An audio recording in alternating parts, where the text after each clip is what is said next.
Hello everyone, स्वागत है आप सभी का। आज हम लोग पढ़ने वाले हैं कॉलोनियलिज्म एंड ट्राइबल सोसाइटीज़। ठीक है, यानी कि उपनिवेशवाद और जनजातीय समाज के बारे में अध्ययन करेंगे। इस वीडियो के अंतर्गत हम देखेंगे कि नेचर ऑफ ट्राइबल एक्यूपेशंस, यानी कि जो एक्यूपेशंस है ट्राइबल्स आदिवासी लोगों की, उनकी प्रकृति क्या है, नेचर क्या है, और effects of colonial rule on the tribals, और जो औपनिवेशिक शासन के जो रूल थे, नियम थे, उनका क्या प्रभाव पड़ा ट्राइबल्स पर, यानी जो आदिवासी जनजाति समूह हैं उन पे इसका क्या प्रभाव पड़ा, इसके बारे में हम अध्ययन करने वाले हैं। ठीक है, हिस्ट्री 8 क्लास का हम लोग चैप्टर 4 को कवर कर रहे हैं और ये पहला वीडियो है। तो आइए शुरू करते हैं। Colonialism and tribal societies. यहाँ हम कॉलोनियलिज्म की बात करते हैं और ट्राइबल जो आदिवासी समूह हैं इनके बारे में देखते हैं।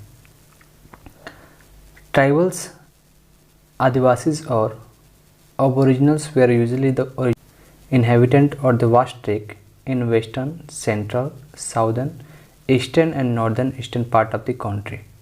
जो आदिवासी हमारे समाज था वो मुख्य रूप से आप देखेंगे तो वेस्टर्न जो पार्ट है इंडिया का, सेंट्रल पार्ट यानी कि मध्य पार्ट है, साउदर्न दक्षिणी, ईस्टर्न यानी पूर्वी, और नॉर्थ ईस्टर्न पार्ट में यहाँ के ये मूल निवासी थे। दे में भी डिफाइन, अगर इनको डिफ़ाइन करना चाहेंगे आप तो आदिवासी को अगर डिफ़ाइन करना चाहें तो कर सकते हैं। Group of people bound together by a similar language, culture and customs. ये लोगों का समूह होता है जिसमें ये एक समान से जुड़े होते हैं, भाषा के आधार पर, संस्कृति और अपने कस्टम्स यानी प्रथा के आधार पर एक साथ जुड़े होते हैं। Tribal did not have social divisions like a societies based on caste. और आप देखेंगे कि ट्राइबल्स में यहाँ पर सोशल डिविजन्स नहीं होता है। जैसे आप आम लोगों में देखेंगे तो यहाँ पर कास्ट के आधार पर समाज जो है अनेक वर्गों में बटा है, अनेक हमारे यहाँ कास्ट हैं, धर्म के आधार पर लोग बटे हुए हैं, लेकिन आदिवासी समाज में ऐसा नहीं है। वहाँ पर कास्ट के आधार पर समाज डिवाइड नहीं है। और इनका जो धर्म था, रिलीजियस जो था, वो मुख्य रूप से आप देखेंगे ब्राह्मण जो धर्म है उनसे काफ़ी भिन्न थे ये लोग। तो इस प्रकार इनका आप कल्चरली रूप से देखेंगे तो काफ़ी मेन सोसाइटी जो हमारा है ये काफ़ी इनसे अलग हैं और इनका धर्म भी काफ़ी अलग है। अब आगे बात करते हैं नेचर ऑफ ट्राइबल एक्यूपेशंस। नेचर क्या है ट्राइबल एक्यूपेशंस का? एक्यूपेशंस का अर्थ होता है आजीविका या फिर रोजगार। ठीक है, तो इनका नेचर क्या है आप देखेंगे तो जितने भी आदिवासी हैं उनके कई प्रकार के रोजगार देखने को मिलते हैं, जिसमें एक है हंटिंग एंड गैदरिंग। ठीक है, हंटिंग यानी शिकार करना, गैदरिंग मतलब कि चीज़ों को संग्रहण करना। तो उनका मेन व्यवसाय था, क्योंकि आप देखेंगे तो आदिवासी समाज जो है वो मुख्य रूप से जंगलों में निवास करता है। जैसे कि यहाँ देखें, in many reasons tribal made their living by hunting and gathering forest product. ये लोग अपना जीवन यापन करने के लिए फॉरेस्ट जो प्रोडक्ट्स हैं, जो उत्पाद हैं जंगलों के, चाहे वो जड़ी बूटी के रूप में, फलों के रूप में या फिर दवाइयों के रूप में, उनको गैदर करते हैं और इसको सील करके अपना सर्वाइवल करते हैं। ये प्रमुख रूप से जो उत्पाद होता है उसको बेचकर अपना जीवन यापन कर पाते हैं। हंटिंग एंड गैदरिंग के बाद है shifting cultivation. Shifting cultivation, tribals subsisted on shifting cultivation, hunting and fishing. जो ट्राइबल्स हैं वो अपना जीवन यापन शिकार करके, ठीक है, फिशिंग करके और शिफ्टिंग कल्टीवेशन के माध्यम से अपना जीवन यापन करते थे। यहाँ पर शिफ्टिंग कल्टीवेशन का अर्थ हमने पहले बताया है, एक बार और बता देते हैं। शिफ्टिंग कल्टीवेशन में क्या होता है कि आदिवासी समूह जंगलों को काट कर या जलाकर, ठीक है, कोई जंगल है, जैसे ये जंगल है, यहाँ अनेक प्रकार के पेड़ हैं, तो इसको काट कर या जलाकर यहाँ सफाई की जाती है, और सफाई करने के बाद ये भूमि जो साफ़ हो जाती है उसके बाद यहाँ पर खेती की जाती है। खेती करने के बाद जो खेती का तरीका है वो काफ़ी पुराना होता है, पुराने जो हल बैल है उसके माध्यम से, और जैविक खाद का प्रयोग करके वो नेचुरल तरीके से कृषि करते हैं। उसके बाद 2 से 3 साल के बाद यह भूमि जब अनुर्वर हो जाती है तो फिर दूसरे जगह जाके और जंगल को साफ करके वहाँ पे कृषि की जाती है। सेम वही प्रक्रिया अपनाया जाता है और ये प्रक्रिया लगातार चलती रहती है। इसी को हम लोग झूम कृषि के माध्यम से, झूम कृषि के नाम से जानते हैं।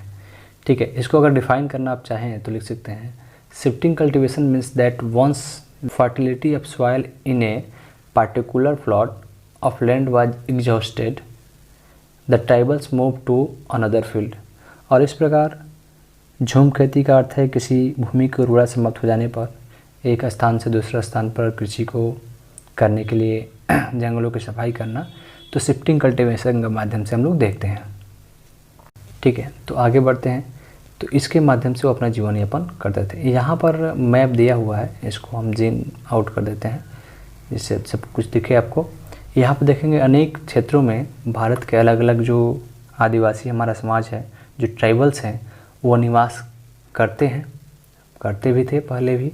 जैसे अलग अलग यहाँ पर क्षेत्रों में देखेंगे तो यहाँ पर इनको आपको याद रखना होगा कौन से जो ट्राइबल्स हैं किन क्षेत्रों में निवास करती हैं, इससे आपको ध्यान में रहेगा। ठीक है, आगे बढ़ते हैं। अब आते हैं सेटल कल्टीवेशंस। ठीक है, सेटल कल्टीवेशन क्या होता है इसके बारे में देखते हैं।